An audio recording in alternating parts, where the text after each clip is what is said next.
네, 반갑습니다. 일단 지금 대충씩 보니까 우상관 때 낯이 익은 친구들도 있고 처음 보는 친구들도 좀 있는 것 같은데 오늘은 첫 시간은 간단하게 오리엔테이션 하고 그 다음에 두 번째 시간에 지문 하나를 좀 같이 보는 시간으로 이렇게 진행을 할 거예요. 그러니까 오늘 교재는 안 쓸 겁니다. 교재는 안 쓸 거니까 교재는 준비 안 하셔도 되고 두 번째 시간에 다룰 지문 프린트를 내가 나눠줄 거고 이렇게 하는 이유는 니네가 내가 마음에 안 들 수도 있잖아. 그죠? 수업 들어보니까 진짜 별론데 이렇게 생각할 수 있죠? 그러면 뭐 다른 수업을 찾아서 가든지 조절을 하든지 하고 싶은 친구들이 있을 수도 있기 때문에 일단 오늘은 교재를 따로 다루진 않을 거고 다음 시간부터 아마 교재는 들어갈 겁니다. 아시겠죠? 참고하시고 선행반 때, 그러니까 우선반 때 내 수업을 들었던 친구들은 아시겠지만 뭐 그게 독서 수업이었든 화작 수업이었든 아시겠지만 내가 수업 시간에 제일 강조하는 것 중에 하나는 목적의식이에요. 목적의식. 우리가 어떤 공부를 하는 간에 머릿속에 무조건 이 목적의식을 박아두고 가야 됩니다. 내가 이 공부를 왜 하는가, 그리고 이 공부를 통해서 뭘 얻을 수 있는가, 이게 명확하게 잡혀 있어야지 방향이 흔들리지 않아요. 무슨 말인지 알겠죠? 방향이 흔들려 버리면 여러분들이 1년 동안 공부를 해 나가는 과정에서 이도저도 아니게 될 가능성이 높습니다. 그러니까 지금 우리가 같이 볼 과목이 독서인데 여러분들 작년에 독서 공부해 보셔서 아시죠? 독서는 기본적으로 빡세요. 독서는 빡세. 독서가 빡센 이유는 첫 번째로는 독서 공부를 내가 오늘 열심히 했어요. 열심히 했어. 그리고 나서 오늘 내가 뭘 공부를 했지? 라고 돌아봤을 때 머릿속에 남는 우리가 약간 속된 말로 꼰더기가 별로 없어. 뭐 예를 들어서 문법을 공부했다. 그럼 오늘 뭐 공부했지 하면 문법 개념이 남죠. 문학을 공부했다. 오늘 뭐 공부했지 하면 작품들이 남아요. 예를 들어서 독서를 공부해서 오늘 뭐 주제처 보호법 봤어. 그럼 오늘 독서 뭐 공부했지 떠올려보면 주택임대차 보호법이 떠오른단 말이야. 난 국어 공부를 했는데. 그러니까 기본적으로 내가 독서 공부를 잘 하고 있는지 알기가 힘들어요. 이게 첫 번째고요. 그 다음 두 번째로는 내가 독서 공부를 제대로 하는지 모르겠는데 독서는 성적이 잘 안 오르죠. 이 두 개가 합쳐지면 어떻게 되냐면 내가 잘못돼서 안 오른다고 생각하기가 쉽습니다. 무슨 말인지 알겠죠? 내 방향이 잘못됐기 때문에 내가 지금 독서 공부를 제대로 못하고 있어서 성적이 안 오르는 건 아닐까? 라는 불안감이 생기기가 되게 좋은 과목이에요. 그래서 특히 독서 같은 경우에는 선생님들마다 설명하는 방식들도 조금씩 다른 부분들이 있고 내가 생각했을 때는 문법은 어느 선생님한테 들으나 비슷해요. 문법은 어차피 개념 중요하다는 거 다 똑같이 강조하시니까 문학은 조금 갈릴 수도 있어. 뭐 말 많은 거 있잖아. 보기 먼저 보냐 마냐 뭐 이런 거. 요 정도만 달리고 실제로 작품을 감상하는 방법 같은 건 다들 비슷하겠죠. 유독 이 독서가 선생님들별로 스타일도 조금씩 많이 달라요. 그러다 보니까 나는 이렇게 공부를 해 나갔는데 다른 선생님 보니까 이렇게 가르치네. 그리고 그 선생님 강의를 듣는 애를 보니까 성적이 올라요. 그러면 나도 저 선생님 걸 들어야겠다 해서 갈아타는 경향이 독서에 특히 많습니다. 특히 많아요. 근데 단언컨대 독서는 여러분들이 자꾸 갈아타면 절대 안 올라요. 왜냐면 독서의 본질이 그래요. 까놓고 얘기해서 문법이랑 독서는 너네들이 예를 들어서 그러면 안 되겠지만 수능을 10년간 준비를 합니다. 수능을 10년간 준비를 해서 10년 동안 강의를 매일 들어요. 그러면 문학이랑 문법은 성적이 오를 가능성이 높아요. 들은 내용들이 많아지니까. 근데 독서는 10년 동안 강의를 들어도 절대 안 오른다. 왜 그러냐면 독서는 본질적으로 너네가 안 하면 안 올라. 독서에서 제일 중요한 건 너네 스스로 생각하는 겁니다. 아시겠죠? 그렇기 때문에 내가 이번 시간에 여러분들한테 강조하려고 하는 건 내 수업의 목적이에요. 아시겠죠? 내가 이 수업 시간에 여러분들한테 이런 걸 가르칠 거다, 이런 식으로 수업을 할 거다를 알려줄 겁니다. 이 내용을 들어보시고 나랑 너무 안 맞아. 그럼 과감하게 바꾸세요. 중간에 갈아타는 것보다 나아. 무슨 말인지 아시겠죠? 그래서 요 내용을 들어보시고 아 저렇게 공부를 하면 되겠다라는 생각이 드시면 중간에 제발 흔들리지 마시고 성적 그렇게 쉽게 안 올라. 얘들아 두세 달 공부해서 독서 눈에 띄게 성적이 오를 것 같으면 왜 지금부터 들어? 한 9월쯤 오면 되잖아. 그래? 원래 잘 안 올라. 원래 잘 안 올라. 그러니까 흔들리지 마시라고 내가 여러분들한테 일단 지금부터는 설득을 할 겁니다. 알겠죠? 내가 예전에 화작 수업할 때 잠깐 이런 얘기 했었는데 요즘 강의를 할 때 느끼는 게 사실 강의라는 건 정보 전달을 말하게 해야 되는데 사실상 설득을 하고 있다. 제발 내 말 좀 믿어달라. 얘들아 이렇게 해야 된다. 이걸 이야기한다. 이런 이야기를 한 적이 있는데 그래서 지금도 너네들한테 일단 설득을 할 겁니다. 알겠죠? 그래서 뭘 볼 거냐? 우리가 어떤 방향으로 공부해야 될지를 결정하려면 결국 수능 독서에서 뭘 묻는지를 알아야겠죠. 이게 우선반 때 들은 친구들은 사실 이미 들은 내용들일 거예요. 근데 다시 한번 들으세요. 내가 그 우선반 OT 때도 얘기했죠. 나는 개인적으로 이 세상에 존재하는 모든 강의 중에 제일 중요한 강의가 오리엔테이션. 제일 중요한 강의가 오리엔테이션. 그 다음이 해설 강의라고 생각합니다. 실제 기출된 과목에 대한 해설 강의. 예를 들어서 올해 6월, 9월 해설 강의 나오는 거. 그 다음이 진짜 강의들. 그 정도로 오리엔테이션이 정말 중요하다고 생각하는데 우선반 때 들었던 친구들도 다시 한번 환기하면서 아 그래 조석기가 저런 거 강조했었지 이런 것들 환기하면서 다시 한번 머릿속에 넣어두시고 지금 나랑 처음 만난 친구들 같은 경우에는 내 수업 방식을 여러분들이 아 저렇게 하는구나를 알아두는 그 기회로 삼길 바랍니다. 자 일단 수능 독서 영역에서 여러분들한테 묻는 건 이렇게 두 가지죠. 다음 글을 읽고 물으면 답하시면 됩니다. 다음 글을 읽고 어떤 달문을 봐도 다 똑같아요. 이렇게 나오잖아. 다음 글을 읽고 물으면 답하시오. 자 여기서 다음 글은 당연히 지문일 거고요. 우리가 독서 영역에서 맞닥뜨리는 글들은 다 설명문, 정보 전달이죠. 그러니까 정보 전달의 글을 읽으라는 건 읽고 이해하라는 얘기죠. 그냥 눈으로 글자를 따라 읽으라는 게 아니잖아. 그죠? 여기 나와 있는 내용들을 여러분들이 이해했니? 즉 독해 능력을 점검하겠다 이거고요.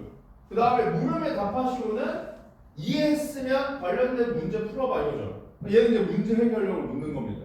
그래서 독해 능력 같은 경우에는 기출 지문을 통해서 우리는 향상을 시킬 거고요. 왜냐면 교재가 기출로 이루어져 있으니까.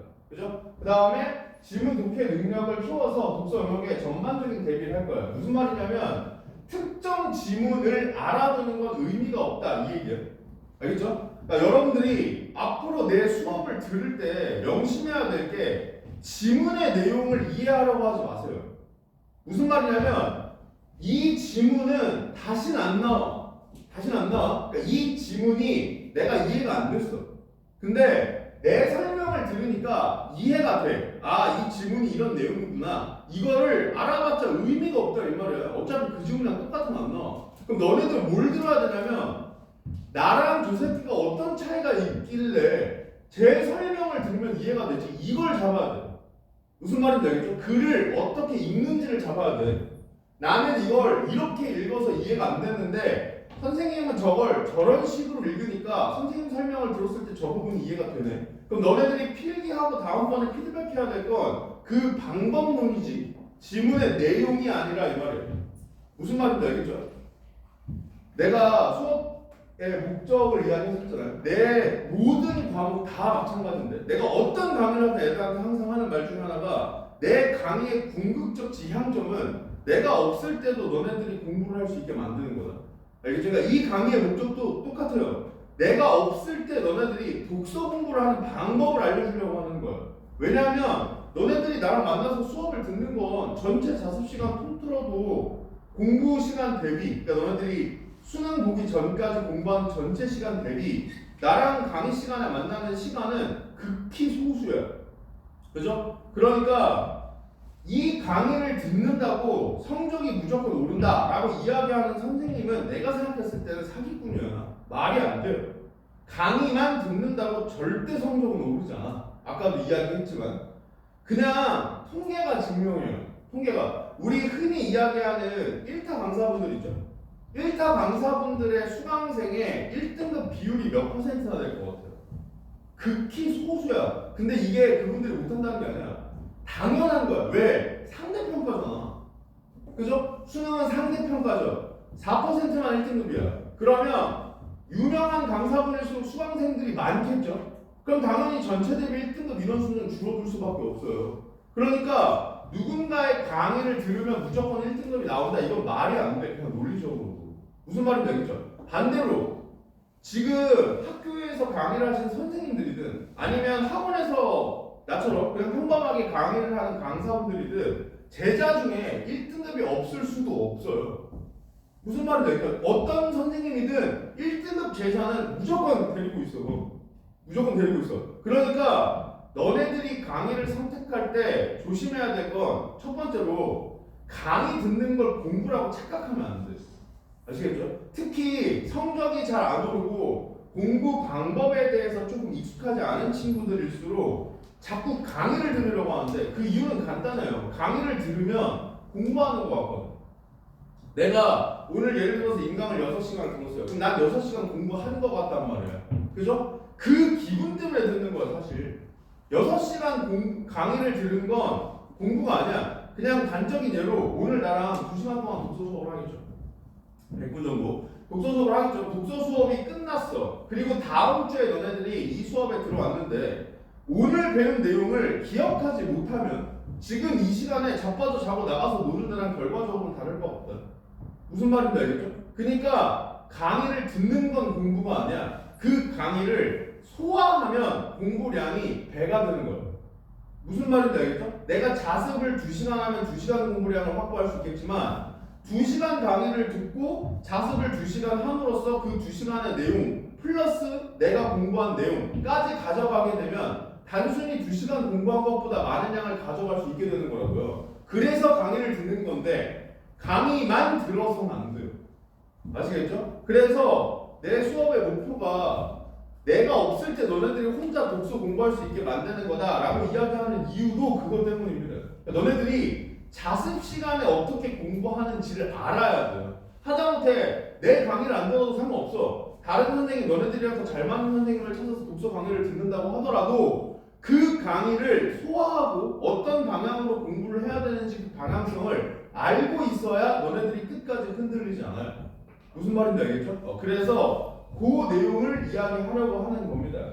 자, 그래서 전반적인 대비 혼자서 여러분들이 공부를 함으로써 나랑 공부한 지문 내용 이외에 그런 내용들, 그러니까 혼자 공부한 내용들도 소화할 수 있게끔 만드는 걸 목표로 할 거고요. 문제 해결력이라는 건 결국 이거죠. 선제의 적절성을 판단해라. 그 다음 시간 내에 우리가 어쨌든 문제를 풀어야 되니까 어떻게 효율적으로 접근을 해야 될까. 당연히 평가원 기출문제를 통해 공부하는 게 가장 효율적입니다. 왜냐하면 평가원은 출제 기관이고 출제 기관의 출제 의도가 녹아 있으니까. 그죠? 그 다음 우리가 지문을 독해하는 이유, 그러니까 지문을 읽고 이해하려고 하는 목적이 뭐예요? 이것도 이제 목적이잖아. 그러니까 이런 걸 계속 생각해야 돼. 내가 이 글을 왜 읽지? 이걸 생각해보라고. 결국 8단계에는 문제를 다 맞히기 위해서죠. 그럼 이 지문에서 내가 반드시 이해해야 하는 정보는 뭐예요? 문제에서 묻는 정보입니다. 문제에서 물어보는 정보는 정답을 맞히기 위해서 반드시 이해해야 돼. 그러니까 이런 독서 목적을 바탕으로 독서 전략을 짜서 지문을 읽는 방법, 또 문제에서 요구하는 내용들이 결국 지문에서 반드시 파악해야 될 내용이니까 출제 의도는 결국 지문에 녹아있다는 내용들, 이런 것들을 여러분들이 이해할 수 있는 게 문제 해결력입니다. 기출문제가 결국 중요한 이유가 사실은 얘 때문에 있죠. 얘 때문에 실제로 이거 작년 수능 보도자를 작년 수능 평가원에서 발표한 겁니다. 그러니까 너네들이 교육과정 평가원이나 EBS 들어가면 다 공개된 내용 볼 수 있어요. 그러니까 수능을 이런 의도로 출제했다를 밝혀요. 수능이 끝나면 너네들 시험 보고 있을 때 밝혀요. 너네들 수능, 왜냐면 수능 보고 나서 이거 보면 속상하잖아. 자, 그래서 첫째야 첫째. 이게 국어 영역 평가 이런 거 하려고 했다. 첫째에서 뭐라고 하냐? 고등학교 교육과정의 내용과 수준에 맞춰서 출제했다. 이거는 이제 정부가 킬러 문항 배제해라. 너무 고등학교 수준 넘어가는 거 출제하지 말아라 라고 이야기했을 때 그때 이후로 계속 지키고 있는 내용이죠. 작년 수능을 한번 떠올려보세요. 싫겠지만 수능 한번 떠올려보세요. 작년 수능 독서의 지문이 어려웠어요. 뭐 어려웠겠지. 어려웠으니까 뭐 많이 틀렸을 수 있겠지. 내가 하고 싶은 말은 이거야. 예전 기출에 비하면 쉬웠어요. 무슨 말이냐면 여기서 쉽다는 건 이거 그냥 읽는 쪽쪽 다 이해돼 그 정도로 쉬웠다라는 게 아니라 예전에는 지문중에 어떤 질문들이 있었냐면 그냥 읽어도 뭔 말인지 아예 모르겠어. 이런 질문들이 있어. 뭐 브레텐후르트라든지 뭐 비타민 K 이런 거 있잖아. 유명한 질문들 있잖아. 그런 질문들 읽어보면 분명히 나는 글을 읽었는데 머릿속에 남는 내용이 거의 없어요. 이런 질문들이 있었어. 그런 질문들이 그리고 많았어. 그러다 보니까 예전에 어떤 방식의 독해를 아이들한테 가르쳤냐면 단어 잡고 단어 나오는 부분 찾아서 비교한 다음에 적절성 판단하는 거 이런 걸 알려줬었어요. 빨리빨리 비교해가지고 OS 쭉쭉 체크하고 넘어가라. 이거 너무 질문 이해하는데 시간 투자하지 말고 모르겠으면 버리고 빨리빨리 비교해. 이런 거 알려줬다고. 실제로 나도 알려줬었어요. 예전에는. 왜냐면 예전에는 실제로 그렇게 읽었어야 돼. 왜? 이해를 못하니까 애들이. 이거 아무리 이해해야 된다고 얘기해봤자 내가 봐도 이해하기 힘들어 애들은. 그 정도 수준의 질문들이 출제됐기 때문에 이런 흔히 이야기하는 스크립트만 문제풀이 방법들을 많이 알려줬어요. 근데 작년 수능도 너네들이 가슴에 손을 얹고 생각해봐. 진짜 무슨 말인지 아예 모르겠는 질문이 있었어요. 대충은 무슨 말인지 알겠잖아. 그러니까 무슨 말을 하려고 하는지 정도는 알겠잖아. 즉 읽을 만은 하나 이 말이야. 근데 왜 어려워? 선지 판단이 어려워요. 선지 판단이. 그러니까 무슨 말이냐면 최근 평가원의 트렌드는 어디로 가고 있느냐? 지문의 이해의 깊이를 요구합니다. 그러니까 예전에는 단어 수준의 비교로 선지의 적절성을 판단할 수 있었다면 최근에는 실제로 너네들 평가원 기출문제나 수능 기출에 선지들 적절한 선지와 적절하지 않은 선지들을 지문이랑 조금 비교해보세요. 그러면 적절하지 않은데 나와 있는 단어는 지문에서 쓰고 있는 단어들로 구성을 해놓고요. 적절한 선지인데 나오는 단어는 지문에 없어요. 근데 의미를 비교하면 결국 같은 말이에요. 내가 선행만 때 너네들한테 시켰던 것 중에 하나가 이게 있었죠. 선생님은 짜장면을 좋아한다. 선생님은 짬뽕을 좋아한다. 선생님은 깐풍기를 좋아한다. 선생님은 탕수육을 좋아한다. 라는 문단이 있어요. 그럼 이 문단을 요약하면 어떻게 돼요? 선생님은 중국 음식을 좋아한다가 되겠죠? 그럼 선지에 선생님은 중국 음식을 좋아한다를 준다고요. 그러면 지문에는 중국 음식을 좋아한다는 내용은 없잖아. 그죠? 하지만 의미는 결국 비교해보면 같죠. 이런 식의 선지 판단을 요구한다고요. 따라서 이해에 대한 능력, 여기에 대한 요구는 계속 높아지고 있다고 생각하시면 됩니다. 무슨 말인지 아시겠죠? 자, 그래서 교육과정에서 핵심적이고 기본적인 내용을 중심으로 출제했다. 가장 높은 문제를 출제하기 위해 내가 강조하고 싶은 이거예요. 교육과정에서 핵심적이고 기본적인 내용은 이미 출제되었던 내용일지라도 출제한다고 지네들이 밝힙니다. 이게 우리가 기출을 보는 이유다. 아시겠죠? 똑같은 질문, 똑같은 문제 안 나와. 근데 똑같은 내용은 물어요. 그러니까 무슨 말이에요? 너네들한테 요구하는 능력은 반복된다 이 얘기야. 너네 이거 할 수 있었어. 이건 똑같이 물어본다 이거야. 그럼 봐봐. 우리가 기출 문제를 분석할 때 가장 중요하게 생각해야 될 게 뭐겠어요? 이 선지 판단을 위해 뭐가 필요하냐? 이걸 파악하는 공부를 해야 됩니다. 무슨 말이야? 내가 얘를 못했어. 그럼 너희들 보통 이렇게 공부하잖아. 4번 선지 모르겠어. 그럼 해설지 보죠. 해설지 보면 자, 얘 근거 여기 있다를 알려줘요. 그죠? 그럼 거기 가서 봐요. 얘 읽고 다시 보면 이제 알겠다 하고 넘어가죠. 이건 아무런 피드백이 안 돼. 왜? 너네들 시험장에서 해설지 펼쳐놓고 안 보잖아. 그러니까 해설지를 보고 이해가 가는 건 어떻게 보면 당연한 거야. 너네들이 이 문제를 왜 틀린 거야? 해설지에 나와 있는 그 부분을 어떻게 해야 이 선지를 판단할 때 떠올릴 수 있느냐, 혹은 이 내용을 지문을 읽을 때 어떻게 해야 안 놓쳤을 수 있느냐, 이걸 알아야 되는데, 그걸 공부해야 되는데 그걸 안 하고 그냥 해설지 있고 오케이 하고 넘어간다 이 말입니다. 무슨 말인지 알겠죠? 그러시면 안 돼요. 우리는 이제부터 여러분들이 혼자 공부할 때도 마찬가지야. 내가 이 선지를 풀기 위해서, 적절성을 판단하기 위해서 어떤 내용을 확인했어야 되는지, 그 내용을 확인하기 위해선 어떻게 글을 읽었어야 되는지, 여기에 포인트를 두고 보는 연습을 하셔야 됩니다. 그 다음에 내가 아까 이야기한 그거는 둘째는 참고로 사고력과 관련된 거. 그래서 빼고, 셋째, 문제풀이 기술을 익히고 반복적으로 훈련한 학생들에게 유리한 문항을 배제합니다. 이게 이제 노골적으로 그 선지 단어가 좀 장난을 치는 게 이 의도야. 무슨 말인지 알겠죠? 교수님들도 바보가 아닙니다. 더더군다나 검토위원으로 선생님들이 들어가죠. 선생님들도 다 알아요. 학원에서 뭐 가르치는지. 그죠? 그러니까 애초에 EBS 연계율을 왜 높인 거예요? 사교육 경감하겠다, 학습량 경감하겠다 이래서 올린 거거든요. 근데 이게 우리나라는 솔직히 나도 사교육이 있지만 어쩔 수가 없어요. 우리나라는 좀 뭐라고 해야지? 과학의 교육열이 높아. 과학의 교육열이 높아. 그러다 보니까 뭐 EBS를 연계, 학원에서 EBS 하는 거죠. 뭐 요즘에 또 얘기하는 것 중에 하나가 뭐 이제 그러면 아예 이게 실제로 나오는 얘기야. 아직 확정 아니지만 수능 폐지하겠다.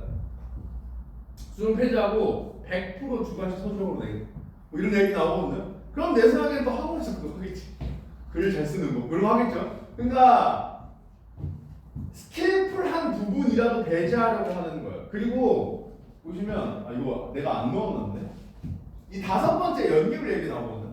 5번째가 연계율이야. 4번째는 영역별의 특징이고 5번째가 연계율인데 그 연계율을 이야기할 때 뭐라고 하냐면 그 교육과정 평가원이 검수한 교재는 연계한다. 그게 이제 수능 완성 성특강이고요. 연계할 때 EBS 강을 연계하겠다고 나와요. EBS 강의 내용도 연계 대상이다라고 밝히거든요.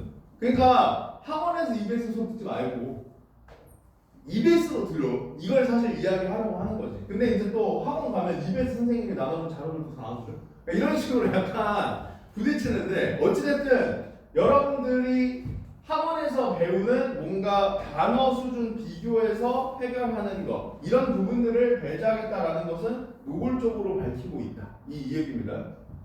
자, 그래서 결론을 따져보면 지금 아까 평가원이 어떤 방식으로 출제했다라고 밝히는 부분을 읽어봐도 그렇고 그 다음에 묻고 있는 내용도 물으면 답하시오. 이건 모든 영역에 다 있잖아요. 그죠? 화자계도 있고 언매도 있고 문학에도 있죠. 결국 독서만의 본질은 여기에 있다 이거죠. 그러니까 여러분들은 독서 공부를 어떻게 해야 되냐? 무조건 독해 능력 향상에 가지고 가야 돼. 목적 의식을.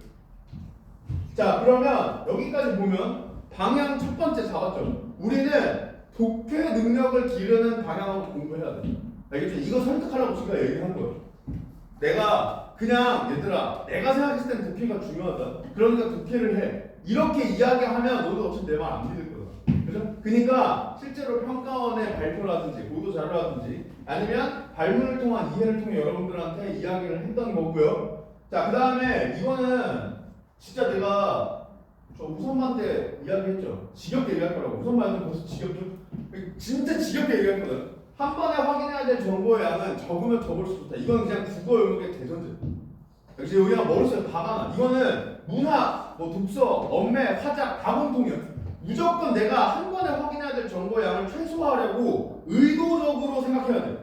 아시겠죠? 그게 뭐 문학이든 선지 판단이든 지문 판단이든 다 마찬가지야. 아시겠죠? 자, 그러면 실제로 이거 아까 이야기했던 거 반복이라 여기는 간단하게 이야기할게요. 독서 영역의 평가 기준이 이거 아까 얘기한 거죠. 지문의 난이도 상대적으로 쉬워졌어. 근데 이거 저한테는 어려운데요? 상대적으로 쉬워졌다. 알겠죠? 상대적으로 쉬워졌고 문제 난이도는 상대적으로 어려워졌어요. 예전에 비해서. 그러니까 단순 단어 비교 수준으로 사실 선지 판단을 하기는 조금 힘들어진다. 더더군다나 일치불일치 유형의 선지 판단에서도 추론적 독해 능력을 요구하는 경우가 많아지고 있죠. 그러니까 이게 이제 단어 비교로 푸는 애들이 많아진다 이 얘기야. 그 다음에 문제를 통해 지문을 어떻게 독해할 것인지 독서 전략을 아무리 잘 짜더라도 글을 읽고 이해하는 능력이 없으면 이 전략이 무용지물이에요. 그죠? 그러니까 무조건 이해하려고 노력해야 돼요. 아시겠죠? 자, 그래서 문제 해결력 있죠? 문제를 통해 지문을 접근하는 거 이거를 내가 우선반 땐 아예 안 가르쳤고요. 제일 마지막 시간에만 잠깐 보여줬고 아예 안 가르쳐줬고 1학기 때는 중간중간 언급 정도는 해줄 겁니다.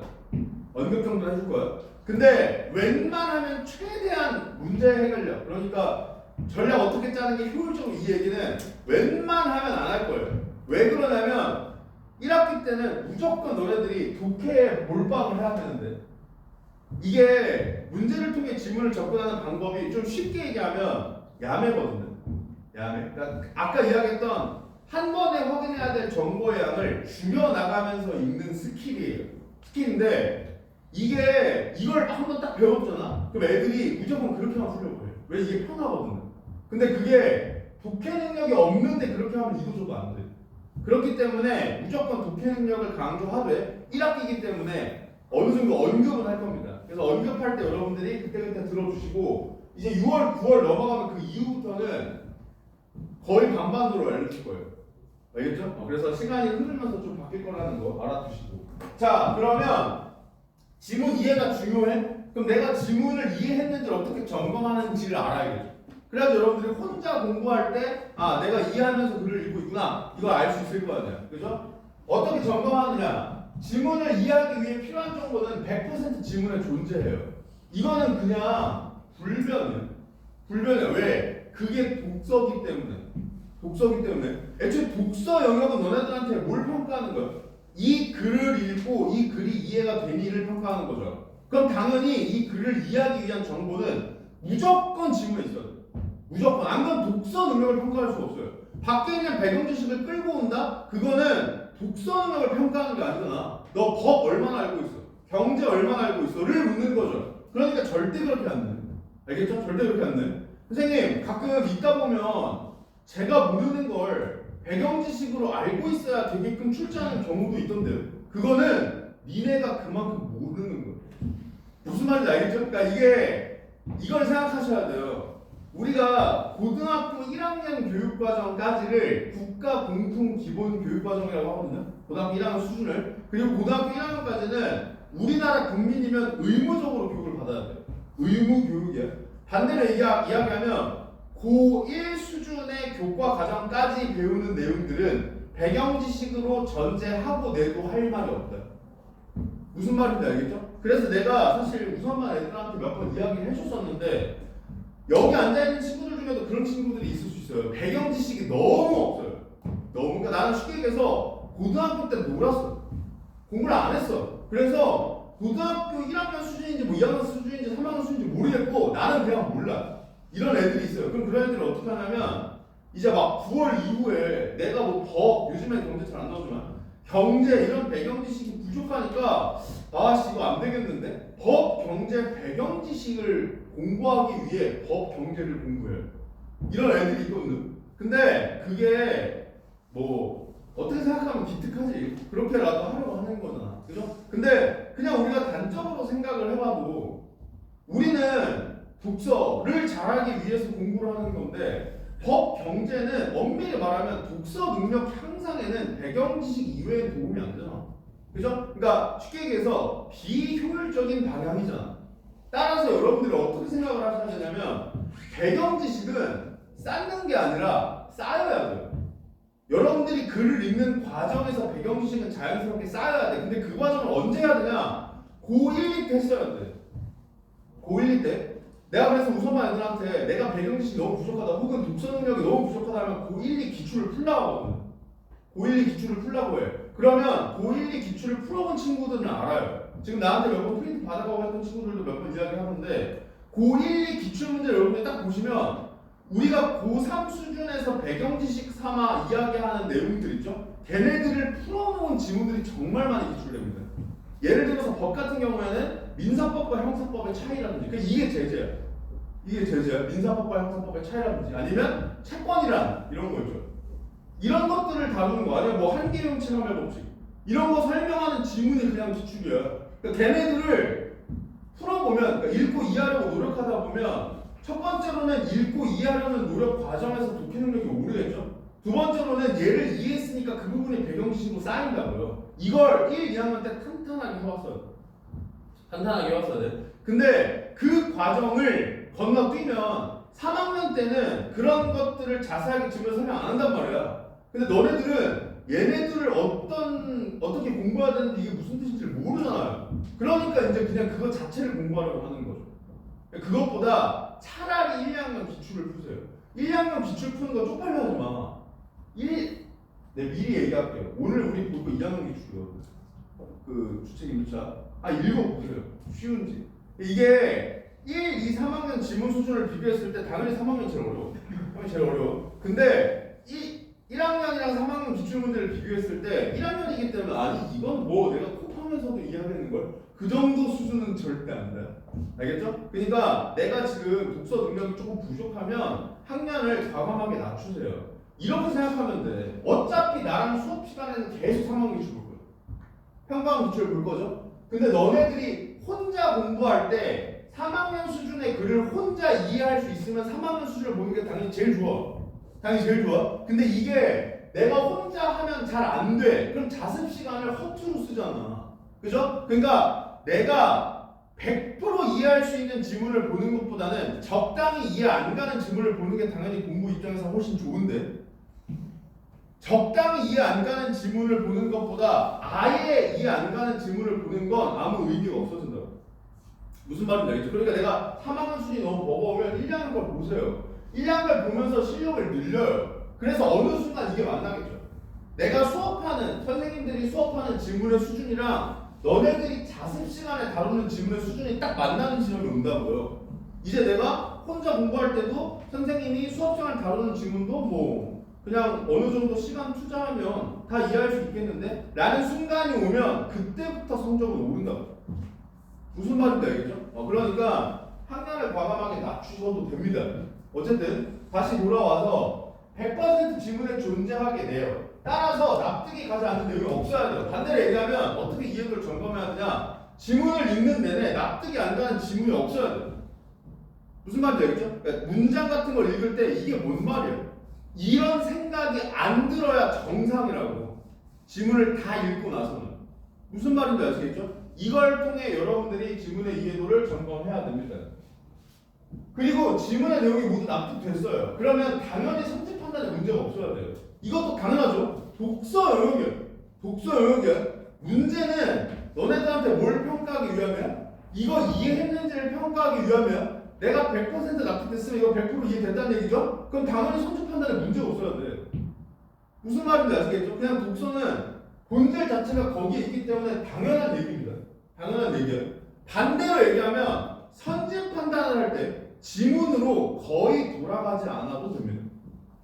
무슨 말인지 알겠죠? 내가 지문이 100% 이해가 되잖아요? 그러면 선지 판단을 할 때 앞으로 돌아갈 필요 자체가 없어요, 사실은. 물론 이건 궁극적 지향점이고 시험장에선 선지 판단 안 되면 빨리 앞으로 찾아야지. 시간 내고 풀어야 되니까. 근데 공부를 할 때는 이걸 의식적으로 해야 돼요. 의식적으로 해야 돼요. 무슨 말이냐면 선지 판단이 안 돼요. 앞에 봐야 알 것 같아요. 그럼 너네들이 보통 공부할 때 어떻게 하냐면 이 선지 판단을 위해 필요한 정보를 가서 찾으려고 하죠. 그러지 말고 선지 판단이 막히잖아요. 그러면 그냥 지문을 처음부터 다시 읽어요. 아시겠죠? 처음부터 다시 읽으면서 어디를 놓쳤는지를 찾아야 돼요. 이 단어를 놓쳤기 때문에 사실 이걸 확인 못하는 게 아니야. 이 단어가 나오는 앞뒤 맥락에서 어떤 내용을 이해하지 못했기 때문에 못 찾는 거란 말이야. 무슨 말인지 아시겠죠? 그러니까 그 이해도를 점검해. 그 다음에 뭘 해야 돼? 어떻게 읽어야 여기를 이해할 수 있는지를 체크해야 돼요. 계속 이야기하지만 지문의 내용이 공부 내용이 되어서는 안 돼요. 이 지문을 이해하는 방법이 공부 내용이 돼야 됩니다. 무슨 말인지 아시겠죠? 자, 그 다음에 뭐 시험장에서는 당연히 마킹으로 할 선제 적절성 판단은 눈으로 한 번씩 확인하시고요. 실수를 줄이기 위해서. 자, 그러면 이제 이렇게 얘기한 거야. 내 설득 과정은 이거야. 처음에 수능 국어에서 너네들한테 요구하는 능력, 평가 기준이 뭔지를 밝혔어요. 여러분들이랑 같이 그걸 보면서 여러분들도 느꼈죠? 결국 독서에서 중요한 건 이해야. 그럼 내가 어떻게 이해했는지를 점검하는 방법은 납득되는지를 보는 거예요. 근데 납득이 안 가잖아요. 이해가 안 되니까 납득이 안 가는 거잖아. 그죠? 그럼 그 상태에서 그럼 피드백을 어떻게 해야 되냐? 결국 이해도를 높여야겠죠. 내가 지문을 이해할 수 있는 능력 자체를 높여야 돼요. 그래서 이제 그 이야기를 하는 겁니다. 그럼 어떻게 해야 이해도를 높일 수 있느냐? 간단해요.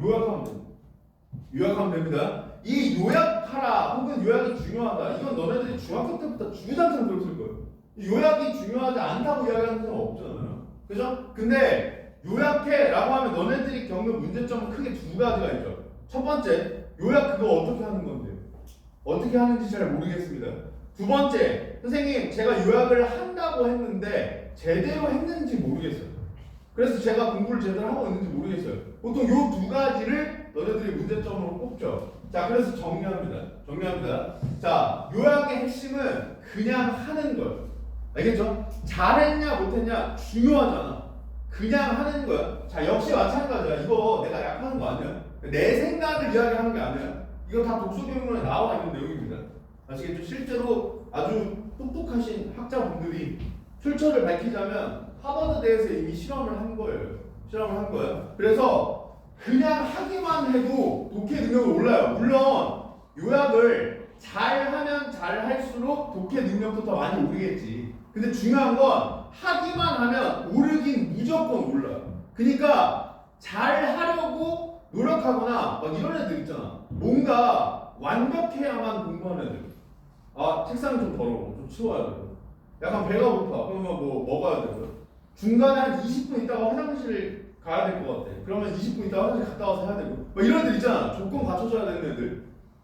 요약도 내가 지금 하면 잘 못할 것 같아. 그러니까 어느 정도 공부하다가 나중에 진짜 요약을 좀 할 수 있을 것 같다는 생각이 들면 그때 해야지 라고 생각하는 친구들이 있는데 절대 그러면 안 된다. 그냥 하는 거예요. 아시겠죠? 그냥 하셔야 돼요. 요약을 얼마나 잘했는가와 무관하게 요약하는 행위만으로도 독서 능력은 향상됩니다. 이건 증명되는 거예요. 아시겠죠? 자, 그럼 이제 마지막 문제죠. 어떻게 하느냐. 이게 제일 중요하겠죠. 그냥 하기만 하면 된다면 방법론만 알면 돼, 우리는. 그죠? 자, 방법론은 이겁니다. 요약은 글을 안 보고 하는 거다. 이게 핵심이야. 아시겠죠? 글을 안 보고 요약해야 된다. 내가 글을 펼쳐놓고 요약하는 건 청사기야. 그러니까 보통 애들 요약하려면 어떻게 해요? 지문 펼쳐놓고 지문 쭉 읽으면서 이건 별로 안 중요해. 뭐 이 두 문장은 한 문장으로 합쳐볼까? 뭐 이런 식으로 요약하잖아. 그건 요약이 아니야. 요약은 예를 들어서 내가 한 편의 글을 읽었습니다. 이 글을 요약할 거야. 그럼 이 글을 덮고 해야 돼. 안 보는 상태로 해야 됩니다. 근데 이렇게 이야기하면 또 이렇게 생각하는 친구들 있죠. 아니 선생님 그러면 외우라는 건가요? 당연히 아니야. 당연히 아니야. 암기가 이해가 아니잖아. 그죠? 아까 우리 짜장면, 짬뽕, 탕수육, 깐풍기 했었죠. 그때 너네들이 중국 음식을 좋아한다고 요약했죠. 그 중국 음식을 좋아한다고 요약할 때 문단의 내용을 암기해서 하셨어요?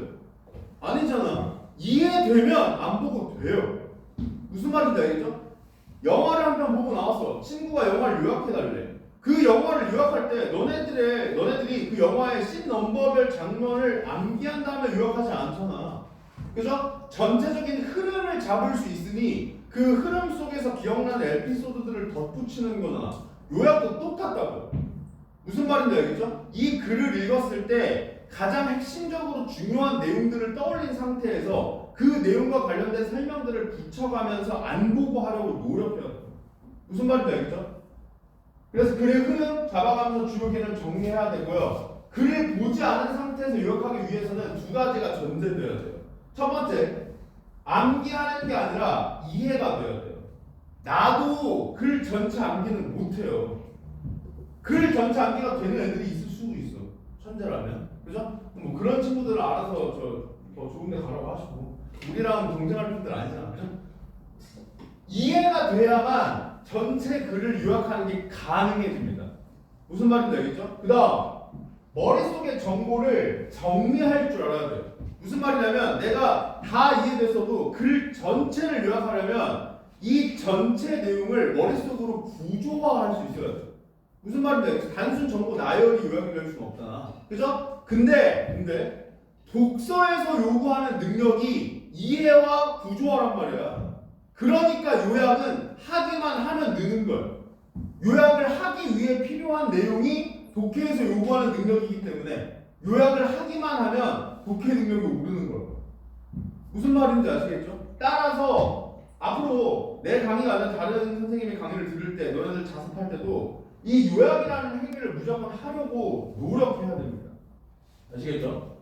자, 다만 알려줘도 하긴 힘들어요. 알려줘도 하긴 힘들어. 지금 저렇게 하면 되구나. 한번 글 전체 읽고 글 전체 요약해볼까? 읽고 전체 요약하려고 하면 진짜 한 문장 쓰면 다행이야. 무슨 말인지 이거 어렵다. 그러니까 순차적으로 해야 돼요. 순차적으로. 글 전체가 힘들어? 그럼 문단 단위로 요약을 해보세요. 문단 단위가 힘들어? 그럼 문장 단위로 해보세요. 문장 단위가 힘들어? 그러면 내가 그 문장에 모르는 어휘가 있는지 확인하고 축자적 해석부터 시작하세요. 자, 여기서 축자적 해석이라는 건 내가 앞으로도 수업 시간에 계속 강조할 거예요.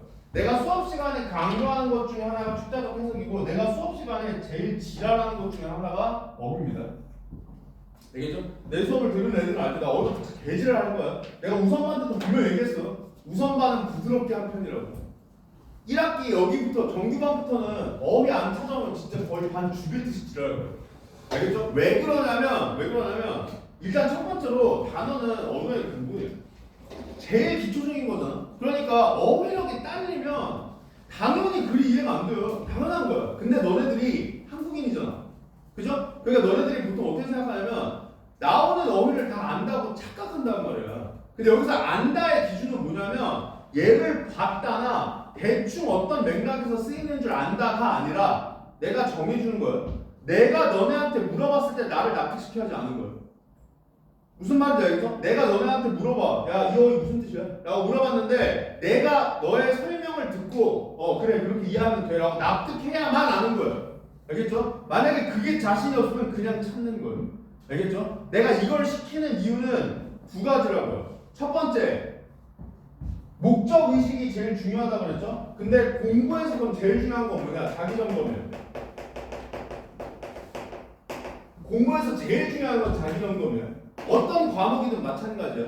이걸 조금 어려운 걸로 하면 이제 상위인지 메타인지라고 하는 건데 이 능력이 공부에 있어서 제일 중요해요. 공부를 정말 쉽게 얘기하면 모르는 걸 알아가는 거거든요. 내가 이걸 몰랐구나. 그럼 이제 공부해서 난 이걸 알았다. 그럼 공부한 거예요. 근데 모르는 걸 알아가기 위해서는 뭐가 전제돼야 되냐? 내가 뭘 모르는지를 알아야 돼요. 내가 이걸 모르는구나를 알아야 그 부분을 공부한단 말이야. 그죠? 그렇기 때문에 내가 뭘 모르는지 알기 위한 행위가 이거예요. 따라서 어휘는 너네들이 딱 봤을 때 자기 점검하기 어렵지 않은 파트잖아. 그죠? 문장은 내가 완벽하게 이해되는지 안 됐는지 가물가물할 수도 있어. 근데 단어는 딱 보면 알잖아. 그러니까 평상시에 단어를 가지고 내가 이 어휘를 진짜 아나? 라는 생각을 하는 연습을 하라 이게. 무슨 말인지 알겠어? 이게 첫 번째 목적이고요. 그 다음 두 번째로는 모르는 어휘를 사전에서 찾는 건 그냥 당연해져요. 내가 지랄해서 하는 게 아니라 그냥 당연해져야 돼. 근데 내가 지랄 안 하면 너는 안 한단 말이야. 내가 중요하다고 해도. 그러니까 초반에는 이 새끼가 이렇게 물어볼 것 같은데 이거 대답 못하면 또 지랄하겠지. 내가 더러워서 찾는다. 로 습관화라도 시키라 이 말이야. 무슨 말인지 알겠죠? 그렇게 여러분들이 어휘 찾는 걸 그냥 계속해서 습관화 시키는 게 좋다. 그래서 내가 우선반 애들한테 이야기했었고 실제로 이거 요즘에도 갖고 오는 애들이 있던데 잘하고 있습니다. 나는 뭐도 추천하려면 그냥 단어장을 하나 만드세요. 국어 단어장을 만드세요. 아니 선생님 무슨 국어를 단어장을 너네들은 단어장을 만들어야 될 정도로 어휘를 모른다.